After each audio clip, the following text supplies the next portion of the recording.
Salam sejahtera. Hari ini kita akan belajar Sains Tingkatan 2 Bab 10, Gelombang Bunyi. Cuba tengok beberapa persoalan di sini. Bolehkah gelombang bunyi merambat sehingga ke dasar laut? Bagaimanakah telinga bergerak balas terhadap bunyi? Apakah yang dimaksudkan dengan gema? Dan apakah had deria pendengaran manusia? Jadi, selepas mempelajari gelombang bunyi, anda sepatutnya boleh menjawab persoalan-persoalan di atas. Ciri-ciri gelombang bunyi.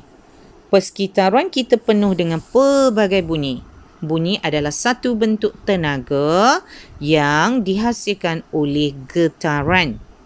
Sebagai contoh, peralatan muzik, gitar, gendang, seruling, trumpet dan sebagainya menghasilkan bunyi melalui getaran.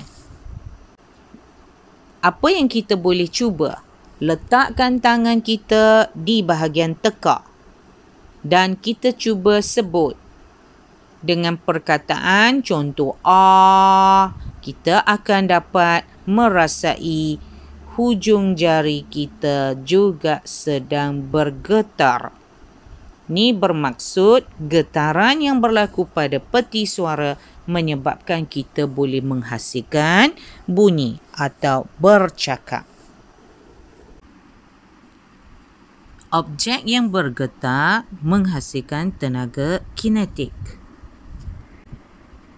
Tenaga kinetik akan merambat ke semua arah melalui medium sama ada pepejah, cecair atau gas. Zarah-zarah dalam medium yang bergetar akan menghasilkan mambatan dan regangan secara berselang-seli yang kita panggil sebagai gelombang bunyi. Apabila gelombang bunyi memasuki telinga, otak akan mentafsir ia sebagai bunyi. Apabila gendang dipukul, objek akan bergetar. So, apabila getaran ini berlaku, apa yang terjadi? Zarah-zarah udara akan menjadi medium untuk memindahkan tenaga bunyi daripada objek tadi, gendang, untuk dipindahkan ke dalam telinga kita.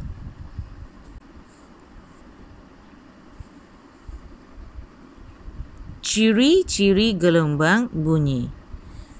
Bunyi juga boleh dipantul dan boleh diserap seperti juga sifat yang ada pada cahaya. Dan untuk gelombang bunyi, dia akan merambat lebih perlahan berbanding dengan kelajuan cahaya. Dan ia merambat paling cepat dalam medium pepejal diikuti dengan cecair dan gas. Dan gelombang bunyi tidak boleh merambat melalui vakum. Tetapi gelombang bunyi boleh merambat melalui medium iaitu pepejal, cecair atau gas. Satu aktiviti yang kita boleh lakukan untuk mengkaji sama ada bunyi dipindahkan perlukan medium ataupun tidak. Dengan cara kita memasukkan loceng ke dalam balang kaca di mana balang kaca ini boleh disambung ke pam vakum. Apabila loceng dihidupkan, loceng akan mula bergetar dan bunyi dapat didengar dengan jelas kerana udara menjadi medium untuk merambat gelombang bunyi dari loceng yang bergetar ke telinga kita. Apabila pam vakum dihidupkan, kita akan dapati bunyi semakin perlahan dan sehinggalah satu tahap di mana bunyi tidak dapat didengar Ini kerana apabila pam vakum dihidupkan, udara akan dikeluarkan secara beransur-ansur sehingga satu keadaan di mana balang kaca tidak mengandungi sebarang zarah-zarah udara. Di sini keadaan vakuum akan terhasil dan bunyi tidak dapat didengar kerana tanpa medium bunyi tidak dapat dipindahkan. Pemindahan bunyi. Bunyi memerlukan medium untuk merambat. Bunyi boleh merambat melalui pepejal, cecair dan gas tetapi tidak melalui vakum.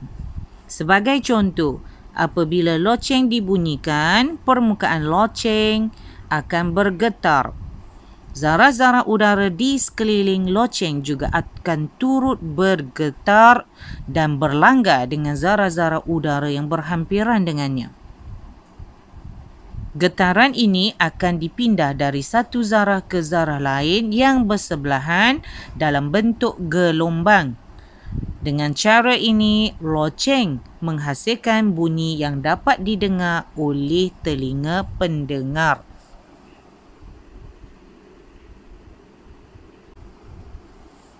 Kelajuan pemindahan bunyi dalam keadaan pepejal adalah paling cepat berbanding cecair dan paling perlahan adalah dalam keadaan gas.